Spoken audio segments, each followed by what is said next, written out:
One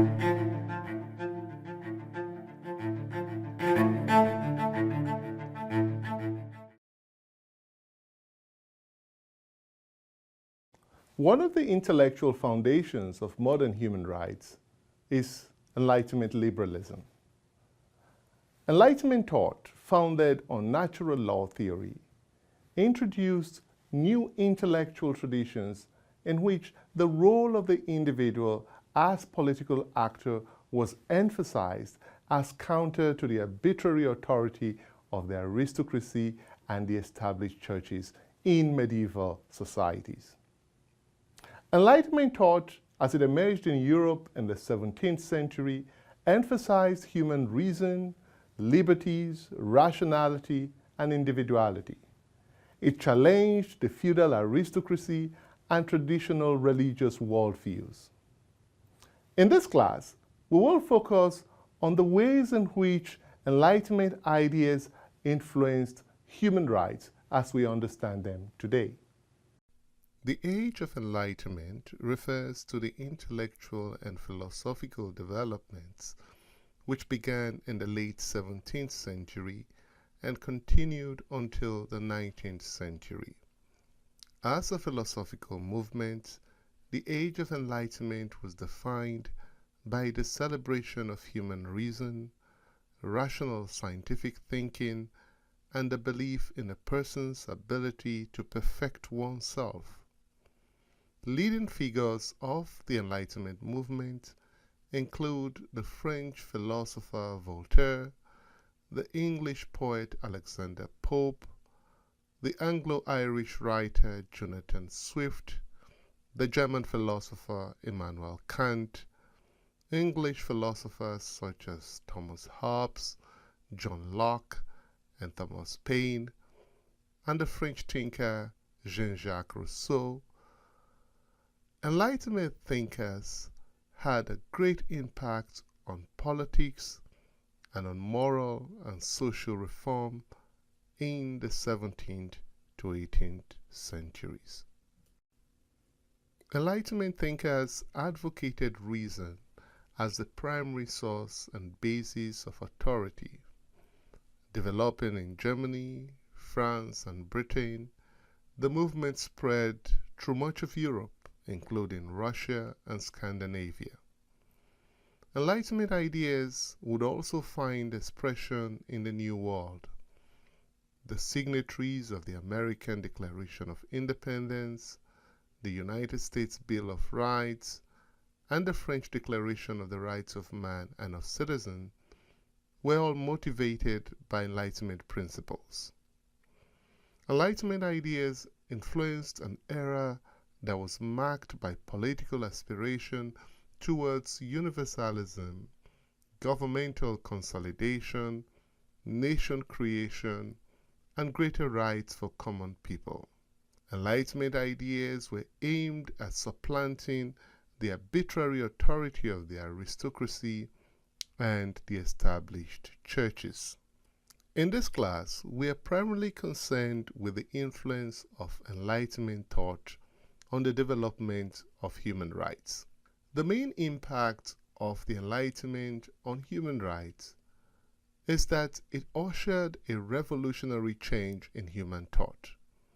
For the first time, a secular and relatively more egalitarian morality emerged in Europe and spread throughout the world under the revolutionary banner of the Enlightenment. Enlightenment thought facilitated the emergence of a liberal vision of rights and liberties. Because modern conception of human rights originated mainly from Europe, Enlightenment thought have been particularly influential in shaping present-day notions of human rights. Some historians have argued that the Enlightenment marked the rise of the West, which is why modern human rights are predominantly shaped by Western ideas. With the Enlightenment, the scientific discoveries and the voyages of discovery and colonial conquests that followed, European civilizations overtook and overshadowed other world civilizations such as those of the Indian Mongol Empire, Arab, Islamic, Mediterranean civilizations such as the Persian and Ottoman civilization, and the Qing dynasty in China. The Age of Enlightenment ushered the birth of secular universalism as opposed to religious universalism. It represented an assault on the intellectual and political authority of the Roman Catholic Church and established state religions. Such religious authority, which was very strong in the Middle Ages, and we see examples of this in the Inquisition, the Holy Wars, and the Crusades, all but collapsed under the pressure from Enlightenment ideas and earlier Renaissance movements between the 14th and 16th century, and under pressure from the Protestant Reformation movement of the 16th century. The Enlightenment was a broad movement that spanned 2 centuries and took different forms in different parts of the world. However, there are certain key aspects of Enlightenment thoughts that have shaped modern human rights doctrine. Enlightenment thinkers promoted rationalism and a tradition of civic republicanism. They advocated the replacement of dominant Christian ethics with secular ethics. The emphasis on human reason and individualism challenged established church authority and assumptions about the divine rights of monarchs. Enlightenment thinkers also challenged feudal authoritarianism and expressed skepticism about the embodied status and hierarchy of religious leaders, nobles, and kings. They stressed the primacy of the rational individual as a distinct form of authority, different from the power of monarchs, religious authority, and social control. This allowed for the dominance of secular rather than religious ethics and the emergence of modern human rights. Modern human rights, therefore, are founded on this tradition of secular ethics centered on individualism and human reason. Enlightenment philosophers advocated individual rationalization through reasoned evidence. The German philosopher Immanuel Kant stated, "Individual liberty must be the unconditional basis for proper rational judgment." Enlightenment thinkers also emphasized the obligation of the individual and of the republic to pursue virtue and justice. In the civic republican tradition, the enemies of virtues were corruption and extravagance. Most significantly, from a human rights perspective, Enlightenment thinkers stressed notions of human dignity, the integrity of the human body, and the right to life, which are all core principles of human rights doctrine. Medieval society in Europe and around the world accepted torture and other forms of inhuman and degrading treatment as part of judicial systems. Trial by ordeal, a judicial practice by which the guilt or innocence of the accused was determined by subjecting them to torture, was very common. Religious traditions such as the Inquisition in the Middle Ages sanctioned torture and arbitrary killings. Judicial ordeals took several forms, from dunking the defendant in a pool of holy water to walking him barefoot across burning plowshares. Among the most popular form of medieval torture, however, was the ordeal of boiling water and the ordeal of burning iron. In some cases, horrible displays of public execution were preceded by torture, including burning at the stake and pressing to death. These medieval torture practices were condemned by Enlightenment thinkers as inhuman and ineffective for achieving justice and good social order. Thomas Hobbes qualified the use of torture. If torture must be used at all, he argued, it should be under very specific circumstances and only to promote the search for the truth. Another Enlightenment philosopher, Voltaire, condemned torture repeatedly in his writings. These Enlightenment thinkers denounced medieval practices of torture as barbaric and savage.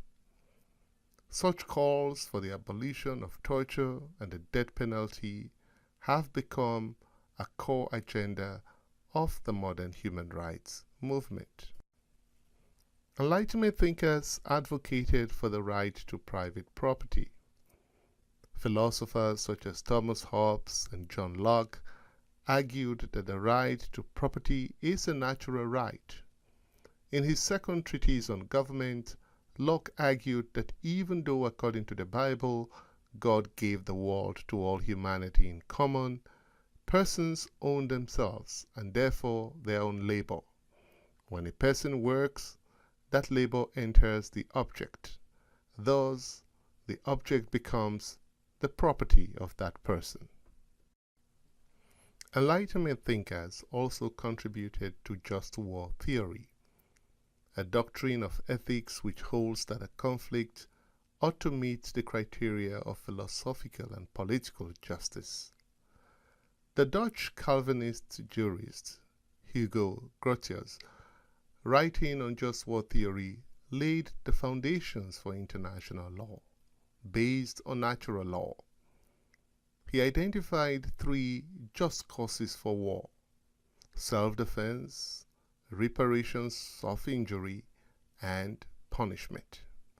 These principles have shaped the development of international human rights and humanitarian laws such as the Geneva Convention on the Ethical Conduct of War. Another aspect of Enlightenment thought that has influenced human rights doctrine is social contract theory. The English philosopher John Locke and the French thinker Jean-Jacques Rousseau were two of the most important contributors to social contract theory. Social contract theory assumes that individuals consent to give up some of their freedoms and submit to the authority of rulers or governments in exchange for protection and the maintenance of social order. As long as the government rules according to the general will of the people, this contract is maintained. However, when the government fails to secure their natural rights, as Locke argues, or satisfy the general will, as Rousseau argues, citizens can withdraw their obligation to obey the government or change the leadership through elections or other means, including through violence. Jean-Jacques Rousseau's social contract outlines the basis for legitimate political order. One of the most influential works of political philosophy in the Western tradition, Jean-Jacques Rousseau's book opens with the famous lines, "Man is born free, and everywhere he is in chain. One man thinks he is the master of others, but remains more of a slave than they." The notion of the social contract is evident in the United States Declaration of Independence and many other national constitutions. It also frames many human rights principles today. Enlightenment philosophers also influenced the development of modern science in many ways. This includes the invention of precision instruments such as the telescope, the microscope, and the barometer, all of which made it easier for explorers to navigate the world. This facilitated the rise of global mercantilism and the great voyages of discovery.